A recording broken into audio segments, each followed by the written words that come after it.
Hi friends, ಎಲ್ಲರಿಗೂ ನಮಸ್ಕಾರ. ಇವತ್ತು ನಾವು ಕೊಪ್ಪಳ ಜಿಲ್ಲೆಯ ತಳಕಲ್ ಗ್ರಾಮಕ್ಕೆ ವಿಸಿಟ್ ಮಾಡಿದ್ವಿ.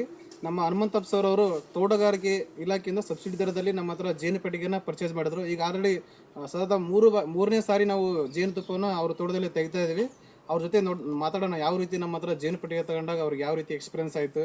ಇಷ್ಟು ಸರಿ ನಾವು ಜೇನು ಕೊಟ್ಟಿದ್ದೀವಿ ಅವರಿಗೆ. ಅವ್ರ ಅನುಭವಗಳನ್ನ ಹಂಚ್ಕೊಂತಾರೆ ನಿಮ್ಮ ಜೊತೆಗೆ. ನಮಸ್ಕಾರ ಸರ್. ನಮಸ್ತೆ ಸರ್, ನಮ್ಮ ಹತ್ರ ನೀವು ಜೇನು ಪೆಟ್ಟಿಗೆ ತೊಗೊಂಡ್ರಿ ಸಬ್ಸಿಡಿ ದರದಲ್ಲಿ. ಈಗ ನಿಮ್ಮ ತೋಟದಲ್ಲಿ ಇನ್ಸ್ಟಾಲೇಷನ್ ಮಾಡಿವಿ. ಈಗ ಆಲ್ರೆಡಿ ಮೂರನೇ ಸಾರಿ ನಾವು ಈ ಥರ ನಿಮ್ಮ ತೋಟದಲ್ಲಿ ಬಂದು ಜೇನುತುಪ್ಪನ ನ್ಯಾಚುರಲ್ ಆಗಿ ತೆಗಿಯೋಕೆ ನಿಮ್ಗೆ ಯಾವ ರೀತಿ ಅನಿಸ್ತದೆ ಸರ್? ಭಾಳ ಖುಷಿ ಆಯ್ತು. ಈಗೇನು ಇದಿಷ್ಟು ತೋರ್ಸಕತ್ತೀವಲ್ಲ ಸರ, ಒಂದ ಪೆಟ್ಟಿಗೆಯಿಂದ ಬಂದೈತಿ ಅಂತಂದು ಹೇಳಿದ್ರೆ ನನಗೆ ಆಶ್ಚರ್ಯ ಆಗತೈತಿ. ಇದು ಭಾಳ ಚೆನ್ನಾಗಿ ಬರಾಕತೈತಿ ರೀ.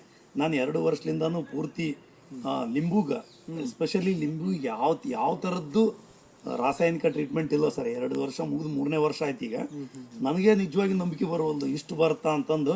ಆಮೇಲೆ ಇನ್ನೂ ಒಂದು ಖುಷಿ ಏನಂದ್ರೆ, ನಾನು 1 ವರ್ಷ ಪೂರ್ತಿ ಆಗಿಲ್ಲ ಈ ಪೆಟ್ಟಿಗೆ ಇಟ್ಟು.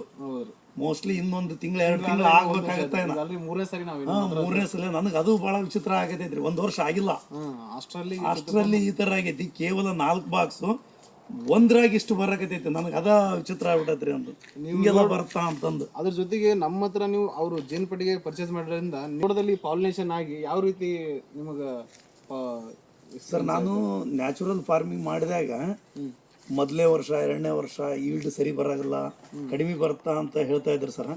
ಬಟ್ ನನಗೆ 2ನೇ ವರ್ಷದಾಗ ಇದನ್ನ ಯಾವಾಗ ನಾನು ಬಾಕ್ಸ್ ಇಟ್ನೋ ಬಂದೈತಿ. ನಿಮ್ಮ ತಂದೆ ತುಪ್ಪ ನೋಡಿದ್ರೆ ಹೇಳ್ಬೋದು ಅಲ್ಲಿ ಪಾಲಿನೇಷನ್ ಹೆಂಗ್ ಬಂದೈತಿ ಅಂತಂದು.